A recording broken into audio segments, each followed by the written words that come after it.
right, my friends, welcome back to Anti-War Radio, Chaos 92.7 FM in Austin, Texas. I'm Scott Horton. We're streaming live from chaosradioaustin.org and antiwar.com/radio. And introducing our guest today, it's Pat Buchanan. He's an analyst for NBC News, MSNBC, former Nixon speechwriter, and author of Where the Right Went Wrong, Day of Reckoning, A Republic, Not an Empire, The Death of the West, and the brand new one is Churchill, Hitler, and the Unnecessary War, How Britain Lost Its Empire and the West Lost the World. Welcome back to the show, Pat. Thanks very much, Scott. Delighted to be here. Well, I'm very glad to have you on here, and you're really kind of playing with fire writing a book like this. This is an act of heresy against the founding myth of our state religion. It's no longer George Washington and the American Revolution. It's World War II. And you're trying to rewrite the history. I guess I'm used to hearing some revisionist arguments about America shouldn't have fought World War II, but this book is about how Britain shouldn't have fought World War II, how actually they blundered into World War II. Is that right? Well, I think that's right, but as we're playing with fire, I've had a long career as an arsonist, so I'm not too worried about that. But, what the book is about is the series of colossal blunders made by the British statesmen and the British Empire between 1905 and 1939 that led them to declare war twice on Germany, both of which were unnecessary wars that resulted in the collapse of the British Empire, the utter destruction of Germany, and the Stalinization of half of Europe. And I go through a number of episodes and decisions that were taken, each of which I think by many folks at the time and in retrospect were really colossal blunders. And, of course, the major one in World War II was giving the war guarantee to Poland to go to war on behalf of Poland in a dispute over Danzig, where the British thought in reality the Germans were right. Mm-hmm. Now, I want to put off the details of that for a moment here, and in the larger sense, you say that future historians will look back at the world wars and they'll call this the Great Civil War of the West. This was the end of Western hegemony on Earth. Yeah, I think if you take the war of 1914, 1918, then 1939 to 1945, there are really two phases of a gigantic war of Western civilization where all the European empires and monarchies in effect went to war against each other, slaughtered each other in enormous numbers, and at the end, Europe was in ruins and all the empires were collapsing. I think historians will see the Second World War, and many already do, as having emerged inexorably out of the First World War and its consequences in the Versailles Treaty. And I think that is an accurate perception. And, of course, at the end of World War II, it was sort of the extra-European powers, the Soviet Union and the United States, that dominated the world. Now, let's talk about World War I here. This is actually one of my favorite things to do on Earth, is to blame Woodrow Wilson for everything. Now, obviously, the European politicians created this disaster.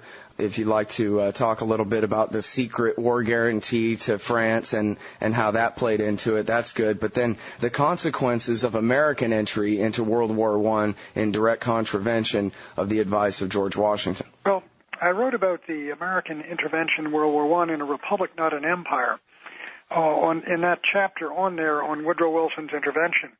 This book deals with the beginnings and the origins of World War I, which clearly lay in the alliances, the Germans, Italians versus the Austrians versus the Russians and French, and the British coming into the war because of a secret war guarantee and because the Germans crossed over into Belgium on their way into France. But let me talk briefly about Wilson. Wilson had kept the United States out of World War I, and he did so effectively despite the pressure from Theodore Roosevelt to Republicans like Lodge and Roosevelt, and also despite the fact that in his inner core, the four principal individuals who made the decision were basically Wilson, House, Colonel House, Walter Hines Page, the ambassador to Great Britain, and Lansing, the Secretary of State. Now, all three of the latter were much more pro-war than Wilson. He ran on a platform of he kept us out of war. But the Kaiser stupidly accepted the demands of the German General Staff for all-out submarine warfare on February 1, 1917, and that gave Wilson the excuse to go into war, which is where he was tending in any event. And so he took us into war that April, and 18 months later, there were 2 million American soldiers in France and 2 million more on the way. And clearly Wilson and the Democrats took us into war, but I would not exonerate Theodore Roosevelt and the Republicans totally. Right, yeah, I know that TR pushed for it for a long time before they finally did. But you cite Jim Powell, actually, in the book, and we've talked to him on the show before. He's the author of Wilson's War, and he explains how the war basically was coming to an end as a stalemate, and that because of American intervention, the Russians stayed in the war long enough for Kerensky to be overthrown on Lenin's fourth try to create the Soviet Union. And then, of course, the Versailles Treaty, which we'll have to cover in depth here, but also the breaking of the Ottoman Empire and the turning over of that part of the Middle East to the British and the French to draw the borders that we're dealing with today. Well, that's exactly right. Had the United States stayed out of the war, I think the war would have come to a bloody stalemate in 1917, or maybe the German offensive in 1918 would have prevailed, and Germany would have overrun Paris. There would have been an Allied surrender, as there had been at Brest-Litovsk by the new regime of Lenin and Stalin and Trotsky. In that event, if the Germans had prevailed in the West and there had been no Versailles Treaty, I think you would have at least have a great powers there that could have dealt with Lenin and Stalin as they rose basically in power and strength, which would have gone in and hung all the Bolsheviks in St. Petersburg. But what you did when you destroyed Germany, and then this vindictive Versailles Treaty, which tore it apart, you basically amputated the strongest power in Central Europe and the bulwark against Russia, and then you gave it an enormous motivation for revenge. And this is what Adolf Hitler built upon in his rise to power. He gave a speech 1,000 times that was titled simply The Treaty of Versailles. And Wilson was responsible for it because he had given the Germans, when they quit the war, these guarantees under the 14 points that those would be the terms of peace, and he allowed them to be trampled all over by the British and French, and he went along with it. And, you know, I think when people talk in America, when we talk about the Treaty of Versailles and what it had to do with the lead up to World War II, often the focus is on the war reparations and the hyperinflation and the economic circumstances during Hitler's first try, the Beer Hall Putsch, and how that was caused by the Treaty of Versailles. But I think people often neglect the dismemberment of Germany, as you describe it in the book, where in all directions, all the countries neighboring Germany got big pieces of it. Well, exactly. Now, if you take the defeated powers, Austria-Hungary, and you take Germany, now what happened? Germany lost northern Schleswig to Denmark. It lost two small areas, Eupen and Malmedy, to Belgium. It lost Alsace-Lorraine to France. Its entire western, the Rhineland, was demilitarized. Austria lost South Tyrol to Italy, which was an Austrian-German enclave there on the other side of the Alps. Hungary was torn to pieces. Part of it, Transylvania, given to Romania, which was with the Allies. The Banat region was given to the Serbs. The Hungarian ancestral lands were given to the Czechs. Slovakia and Ruthenia were torn out of Hungary. And, of course, the Germans lost Danzig and Memel and the Polish corridor and parts of Silesia to Poland. So this was an enormous amputation of lands from Hungary, Austria, and Germany to these new nations, basically Poland and Czechoslovakia in the east. And while Hitler agreed that he would not get back the lands in the west, he pretty much ceded them because he didn't want another war in the west. He was determined to get back the lost lands in the east. And it was his desire to get back the Sudetenland from Czechoslovakia for Germany, and also the desire to get the return of Danzig, which was a small town, German town of 350,000, to put a German flag over it again. That was the cause of World War II. And the British had no vital interest in whose flag flew over Danzig, none whatsoever. Indeed, they thought the German claim was strongest to Danzig because it was an entirely German city, 95% German. It had a Nazi legislature. They were all voting Nazi there. There were enormously enthusiastic Nazis in Danzig. And so the British gave a war guarantee to Poland that it would back it up whatever stance it took against the Germans in these negotiations, and the Poles decided not to negotiate. and that led directly to the war and the British declaration of war. And Hitler had not wanted war with Poland, and he certainly never wanted war with Great Britain. Right. Now, here's where we got to stop and do the disclaimer, and I guess I really should have said that at the beginning of the show, because already I've mentioned the premise of your book, the Polish war guarantee, and the war should have been against the Russians, not the West. And already I've had actual grown adults say, oh, well, Hitler was a real bad guy, this, that. So I guess we need to go ahead and make it clear that both of us, particularly you, since you're the one making the case here, you do understand that Hitler was an evil guy. You're just saying that he wanted to project all his evil to the east, and it was British blundering that basically put him in the position, forcing his war against the democracies of the West. This is the point. I mean, there's no doubt Hitler's crimes are scarlet. They're horrid, and no one defends what he did or what the Nazis did or what many of them were hanged for and shot for. And they deserved what they got, and he deserved his death in the bunker. The point I'm making is simply this, that in his foreign policy, as he wrote and said, and as his behavior indicated, the last nation he wanted war with on earth was Great Britain. He admired the British Empire. He wanted it preserved. He thought the Kaiser had made a terrible mistake in building up a high seas fleet to challenge the British Empire. He wrote off Alsace-Lorraine for the simple reason, first, he didn't care about Alsace-Lorraine that much.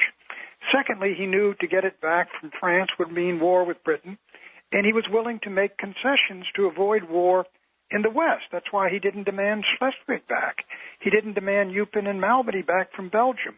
He ceded the South Tyrol to Mussolini. Why? Because he wanted Mussolini as an ally. What he wanted even in Poland, he didn't want war with Poland.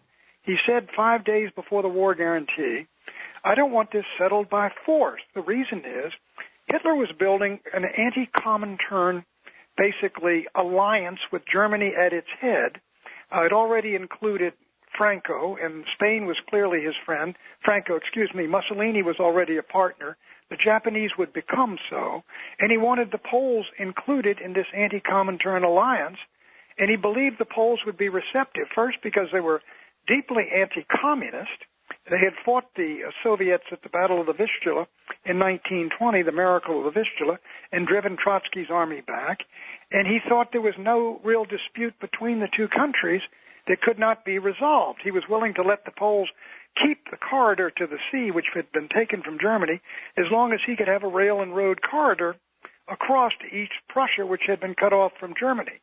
Again, no one says that Hitler was a wonderful fellow. He was a liar, he was a deceiver, he was a thug, he had been a bully, he had murdered his own comrades, he would murder millions of people. But what I'm talking about is his foreign policy was not designed to threaten any interest of the British Empire. Indeed, he was willing to go out of his way to appease the British. I mean, he had no claims on Western Europe. And why the British would step in and declare war on Germany, that always astounded him. And he ever tried to end that war and failed to do so, and that's why he was brought down. The British held on until Stalin gained his strength and was aided by Britain and the United States, and the United States came fully into the war, and that brought down Hitler, and it brought down the British Empire with it. Well, so why did the British give the war guarantee to Poland? You quote people in the book, the English so-called statesmen, telling each other, oh boy, this is a big mistake. Why have we turned over our decision about war with Germany to these insane colonels over in Poland? It's exactly right. Lloyd George said the decision was demented, that the General Staff, if they approved it, should be put into an insane asylum. You had all these British statesmen, including, incidentally, Churchill, in 1948, but he almost alone of British statesmen in 1939 hailed the war guarantee to Poland. Now he said, we're all united. But British statesmen left, and historians, and British historians as well as Americans, and all of them say here was an act of insanity, giving a Polish regime of colonels who had participated in the rape of Czechoslovakia the power to draw the British Empire into a war to the death with Nazi Germany over a matter, Danzig, which was of no interest to Great Britain. I mean, the British didn't give a hoot whether there was a German flag or a Polish flag over Danzig. They thought Germany should never have lost Danzig. And so the stupidity of the decision, I think, is a given. I don't find anyone defending it. Question is, why did the British do it? They did it because when Czechoslovakia came apart and Hitler walked into Prague when it was signed over to him by the president of the Czech Republic, the British felt humiliated and disgraced, and Chamberlain himself was under threat from the backbenchers to be thrown out. And so Halifax pushed him. And so Hitler then demanded the return of Memel, and the Lithuanians gave it back in an instant. And all these rumors spread in London that Hitler was going to attack Poland and he was going to attack Romania. He didn't even have a border with Romania. All these things were racing through British diplomatic circles in the 2 weeks between March 15th and March 31, and Chamberlain suddenly gets up and announces he has given an unsolicited war guarantee to the Polish regime. And even Germans were saying, this is the same stupid mistake we made before World War I, giving a war guarantee to Austria, a blank check. And so that's the origins of it. I think Churchill and Chamberlain both came to recognize the stupidity of the decision, but once made, they could not draw back. And Hitler kept trying to negotiate with the Poles because he didn't want war with the Poles. He didn't want war, certainly, with Great Britain. The whole idea of the Hitler-Stalin pact was obviously aimed militarily against Poland, but politically and diplomatically it was aimed at Britain. When Hitler got the agreement to the pact, he thought the Brits would say, okay, we can no longer maintain a commitment to Poland, and they would back off. But the British renewed their alliance, so Hitler called off his invasion for 1 week to try to figure out how he could get back what he wanted in Poland without going to war with the British. He failed. He went to war. The British declared war. They refused twice, on 2 occasions, offers of Hitler to end the war because Churchill wanted to hold on till the United States came in. And he did, until he was the indispensable man in bringing down Nazi Germany. But he was also the indispensable man in ensuring that the war went on for 5 more years. Okay, so Chamberlain was embarrassed, humiliated over Munich. He had agreed you can take the Sudetenland but leave the rest of so-called Czechoslovakia alone. And then when Czechoslovakia fell apart, Hitler went ahead and took the rest of it. Well, here's what Hitler did to me. This is very important. Hitler did not take the rest of Czechoslovakia. Czechoslovakia began to fall apart in March 10th or March 11th of about 1939, 6 months after Munich. What happens was the Slovakians and the Ruthenians to the east, a small enclave to the east of Slovakia and Slovakia, they declared independence. The Hungarians began to move on both provinces because they had been under the Kingdom of Hungary when it was part of the Habsburg Empire. Hitler told the Hungarians, stay out of Slovakia. He guaranteed the independence of Slovakia. And then the Ruthenians asked him for the same thing, and he said no. And the Hungarians moved into Ruthenia and took that over. Then the Czech president came to Berlin to see Hitler. He wanted the same deal, basically, as Hitler had given the Slovakians, which is an independent country whose independence Germany would guarantee. That's exactly what Hitler should have done. Instead, he bullied President Hacha and the foreign minister, Chelvalsky, into ceding basically the Czech, what was left of the rump of Czechoslovakia, the Czech Republic, as a protectorate of Bohemia and Moravia, a protectorate of the Germans. So they lost their independence, and Hitler got into Prague the next morning before President Hacha had even made it back.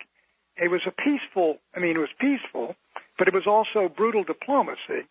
And that is what did it. That final Hitler in Prague did it with the British because it had so humiliated Chamberlain, who bet everything and who had told the world, I'm the one person who can deal with Hitler.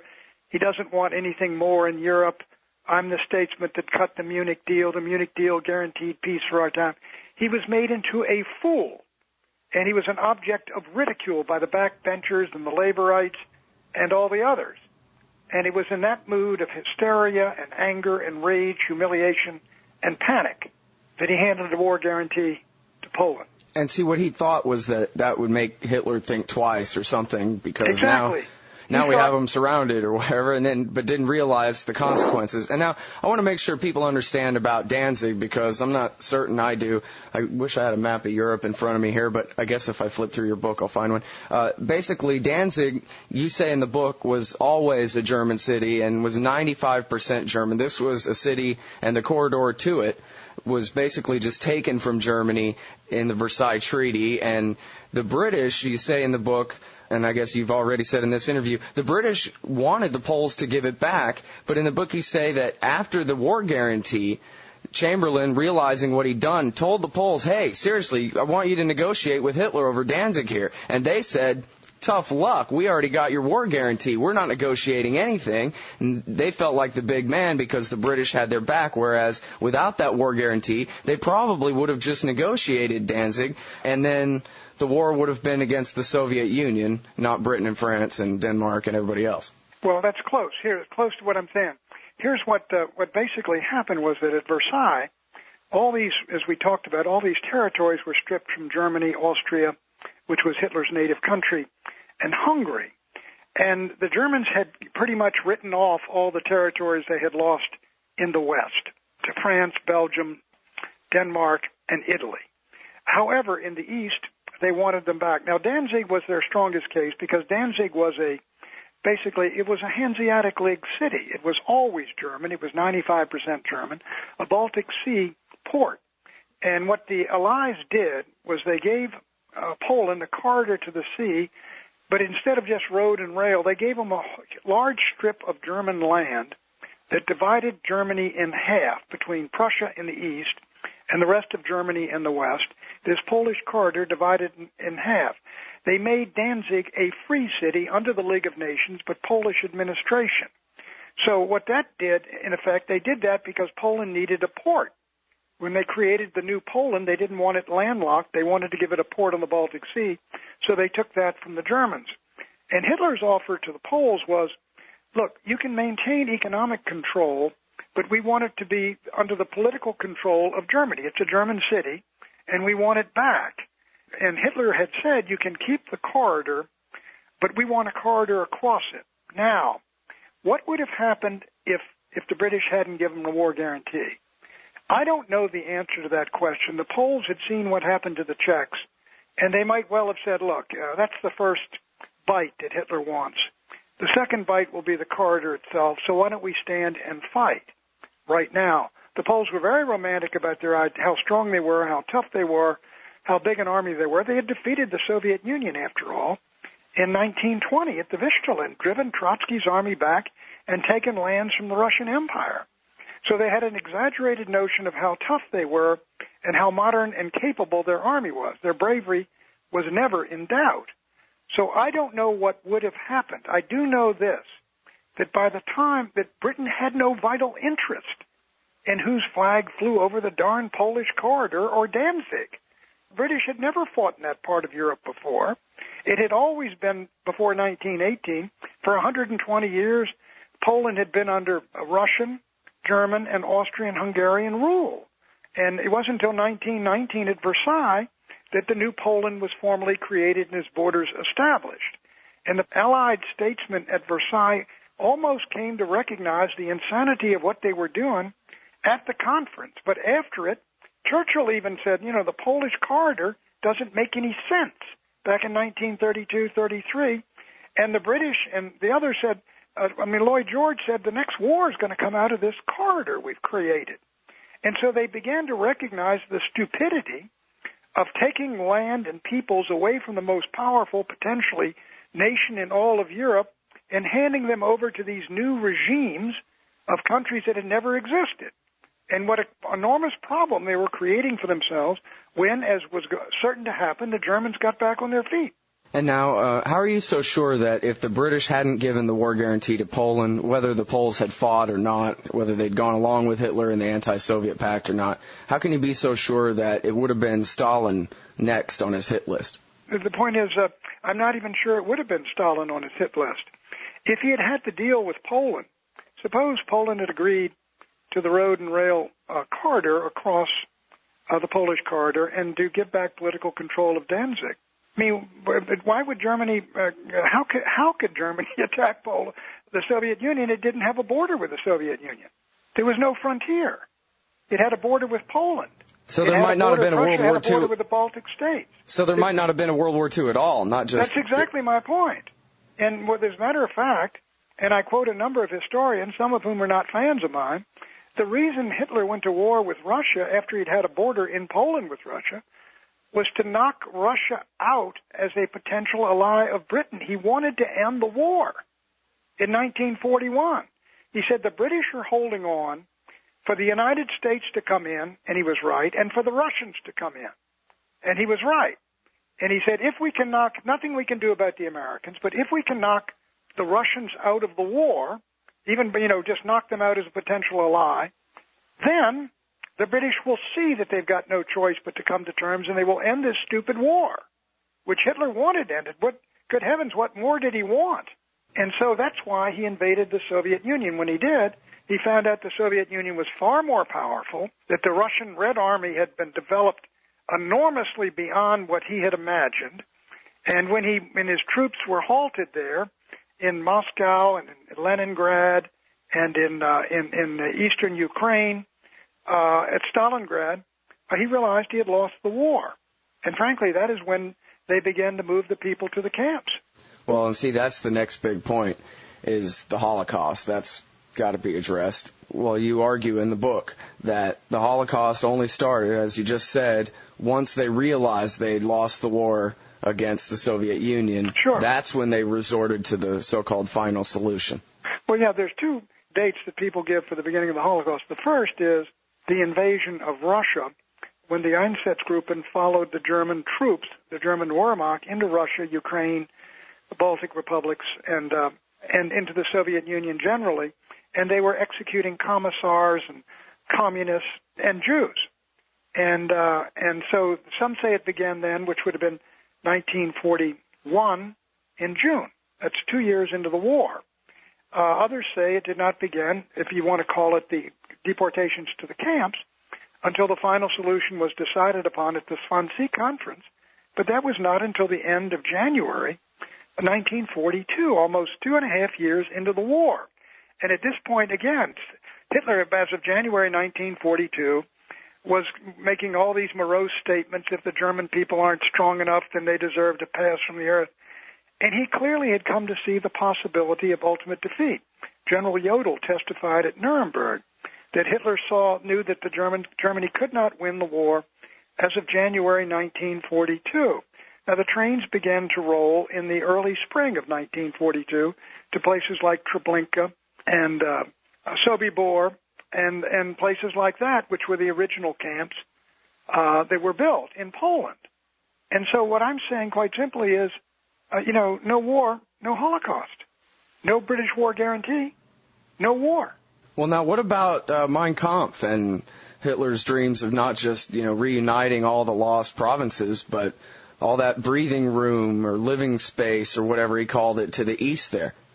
There's another thesis, of course, the icebreaker thesis, which is that Hitler attacked Russia because he realized Russia was about to attack him, and that's why he caught all those prisoners, millions of them, because they were ready to march into Germany. I don't buy the Lebensraum theory for this reason. Look, Hitler, let's see what he took over. When he got back Austria, that was, of course, German. Then he got the Sudetenland. This is German Bohemia. So he annexed that. He didn't annex the Czech Republic. He made it a protectorate. He didn't annex Slovakia. He made it an independent with a German guarantee. He didn't annex Ruthenia. He gave that to Hungary.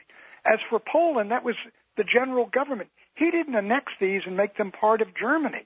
I don't believe he wanted to move Germans into these territories because there's no evidence he did it. He withdrew the Germans from South Tyrol. He said, look, either Italianize your names and become Italians or come back to Bavaria, because I'm not going to save the South Tyrol. So my view is what Hitler wanted more was he wanted a series of states surrounding him which were part of an anti-Comintern pact, which were basically fascist, neo-fascist, friendly to him. You take Salazar in Portugal, Franco in Spain. You take Mussolini in Italy. He had annexed Austria, Admiral Horthy in Hungary, the leaders of Romania, even the Poles. Pilsudski was a right-wing dictator. Colonel Beck, this was a dictatorship of colonels. It was very right-wing. He saw these as natural allies. I don't think he had an idea of annihilating them when he became a statesman, or I wouldn't call him a statesman. It's probably going to get me in trouble. When he became the leader of the German Reich, I think he became more of a figure in terms of German history, much like the Kaiser and much like Frederick the Great on a far larger scale, and like Bismarck. But I don't think he had any idea of overrunning the British Empire or the French Empire or the United States of America. I think he would like to have eradicated Soviet Bolshevism, which he considered Judeo-Bolshevism. But if Poland hadn't gone to war with him and agreed with him, he had no border with the Soviet Union. How do you attack the Soviet Union in a surprise attack when you have no border with them? Well, if he didn't want World War and to overextend and destroy his empire, I guess that would make him smarter than the average imperialist in the world, because it seems like that's the whole deal, murder-suicide. Well, it is. I think Hitler realized, he was not a stupid man. He was a student of history, and he looked at the Kaiser as a real blunderer, because the Kaiser had gotten into a two-front war. First with the West, and the Kaiser had lost all his colonies instantly, because even despite the fact he had a mighty fleet, it was no match for the Royal Navy, and certainly no match for the Royal and the French Navy and the American Navy.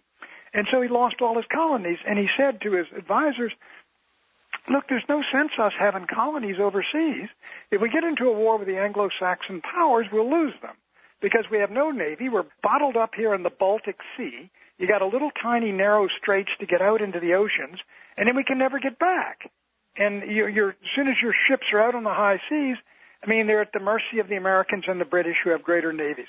So right off that direction for the German Empire, we're going to build our own, if you will, our imperial domain in the east and the center of Europe, which is what he was all about and what he was doing. But you take A.J.P. Taylor and B.H. Liddell Hart. These are great British historians. Both say point blank, and I quote them, that Hitler never wanted a world war. He just never prepared for a world war. At the beginning of World War II, he had his expenses on defense were 15% of GDP, the same as the British. He had 27 ocean-going submarines. Only 9 could be at sea at once. He had an air force of 2-engine bombers. They were non-strategic bombers. They were bombers built to aid the Army in its advance, flying artillery. He built a west wall, the Siegfried Line. Why would he build a west wall if he were going to invade France from the beginning the way the Kaiser was under the Schlieffen Plan? The Kaiser never built a west wall, but Hitler did, because it was his Maginot Line as he moved eastward. So all of these things, when he went to Paris, he went to the Pyrenees and asked permission of Franco to march across Spain to take Gibraltar. Franco said no, and Hitler ground his teeth and left. This is not a world conqueror. Well, now, the major consequences of this war are that America inherited almost all of the empires in the world except what the Soviets got, and turned our country from a republic to an empire. And as you describe, I forget the numbers of millions of people who were then turned over to communist slavery. Well, yeah, what happened was that, what did Britain save? Churchill wanted to go to war for Czechoslovakia. That wound up in the hands of Stalin. They did go to war for Poland. Poland was torn to pieces, millions of Jews and Christians murdered. Poland was torn to pieces and wound up in Stalin's slave quarters. The Red Army was in Berlin. The Red Army was in Prague. The Red Army was in Vienna. Russian armies had never gotten that far west ever before. All of China, for which America went to war, that fell to Chinese communists, who murdered probably 10 times as many people as the Japanese had. The Japanese were kicked out of Korea and Vietnam and China, and the United States had to fight in Korea and Vietnam and contain China. And the United States inherited the remnants of the British Empire. The dominions like Australia and Canada turned to the United States for leadership, and the British basically transferred their empire to the United States of America, and they had failed to keep a single hostile power from dominating Europe. So I think they failed all the way around, the British did. I'm not saying they weren't heroic, But it's a question I ask is, were there statesmen wise when in 1914 Britain was mistress of the greatest empire the world had ever seen and a navy unlike any the world had ever seen? And 25 years later, Great Britain's living off American food stamps. Now, what about the lessons of Munich? Because what we learned is that when people are evil, you have to start a war against them right now before they conquer the world. The truth was that I'm going to be writing this in September, which will get me in some trouble. The truth is there was nothing Chamberlain could do. Look, by 1938, what was the situation? 3.5 million Germans in 1919 had been put under Czech rule of 7 million Czechs. They didn't want to be put under that rule. They were denied the right of self-determination. They had never been under a Czech regime before. They were very favored people in the Austro-Hungarian Empire. They had a wonderful industrial economy, and they were simply put under Czech rule because the Czechs had been faithful allies in World War I to the West, and because Beneš and Masaryk, the Czech leaders, were great favorites at Paris. I mean, Wilson was gaga over Masaryk. What a great hero he was, George Washington, and all that. So here these Germans were put under Czech rule, and by 1938, they were agitating to return to German rule. They had been put there wrongly. They wanted to exercise their right of self-determination. The British had no alliance with Czechoslovakia. So will somebody explain to me why the British should go to war with Germany, a war to the death, in order to keep 3 million Germans under a Czech rule they had never asked for and that had been imposed upon them against their will? I mean, why should people go to war for that? And the truth is, the British couldn't win the war. They couldn't even fight it. They had no draft. They could not put a single division into France. They didn't have any to put into France. They had no Hurricanes and no Spitfires. The Americans said, if you go to war, we won't even sell France the planes that have already been ordered and paid for because that would violate the Neutrality Act. The Canadians and Australians and Indians and South Africans would not have supported the British. And so they would declare a war they could not win for a cause in which they did not believe. Now, that's what all the people say that they should have stood up to the Nazis at Munich or asking them to do. And that's an absurdity.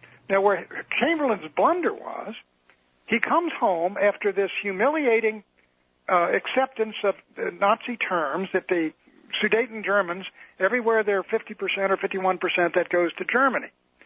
And so after accepting that, he comes home and says, it's peace for our time, and he's hailed as the great, the savior, the Prince of Peace. And Hitler's seething because he had wanted to walk in there, march in there. He hated Beneš. He'd wanted to march in. But so he comes home, and then he says, I'm the only guy that can deal with Hitler, and he keeps praising this agreement. And Churchill said the agreement stinks. And so, but, Churchill wanted war, but even John Lukács said it would have been a war, insane war, because the British would have lost it. So, but then when Hitler walks into Czechoslovakia, into Prague, as we discussed 6 months later, then Chamberlain suddenly reversed. He's humiliated. And so then the decisions are set in train that set off the Second World War that destroyed Britain. Everybody was going to be saved. The British, the Germans, the Poles, and the Czechs all were smashed and destroyed, and the Soviets wound up with Europe all the way to the Elbe River. Could it be that part of the reason you wrote this book was to try to demolish that lessons of Munich myth and perhaps inject into the discussion from now on the lessons of making promises that you can't keep and entangling alliances with states that you can't protect without endangering your own interests, et cetera? Exactly. What I've said is every nation, you got to draw a red line around what is vital, and you have to let other nations know what that is. But if you keep handing out war guarantees in an imperial fashion, willy-nilly, to nations or parts of nations that are not in your vital interest and you can't guarantee, you're inviting what happened twice in Europe.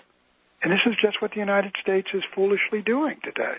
I mean, there's talk today of giving a war guarantee to Georgia, which has a dispute with two of its breakaway provinces, Abkhazia and South Ossetia. And the Russians are meddling there, and it used to be, I mean, good heavens, understandably, Georgia used to be is the birthplace of Stalin and Beria, so they have some connection with it. But we're all, and the Americans just sent 1,000 troops in there. They're helping to train the Georgians. Now, you have a war break out there. There are many people, McCain included, who want to give who want to bring Georgia into NATO. There's a December meeting of NATO on which they're going to try to put Georgia and Ukraine on a fast track. That is a fast track to war. It is an act of insanity. I mean, Ukraine, God bless them, they're free and independent. I never thought it would happen. As for Georgia, I never believed it would happen. And it happened. And that's a wonderful thing. But we cannot lay down a marker that we're going to go to war with a nuclear power to ensure that that situation endures forever. Well, you know, in the press this morning, Agence France Press is reporting that Russia is considering putting bombers in Cuba, or putting a refueling base for bombers in Cuba, quote, in response to America putting anti-missile missiles in Poland. I've got a column I wrote, it'll come out tomorrow for Friday, which says, look, you know what the Poles are doing now, God bless them? Mr. Tusk, the Prime Minister, he says, well, let you put in 10 anti-missile missiles on Polish soil, but you got to provide hundreds of millions of dollars for an air defense for Poland. We are being held up for the privilege of defending Poland. I would tell the Poles, we've changed our mind. We're not going to put the missiles into Poland. We're not going to put the radars into Czechoslovakia.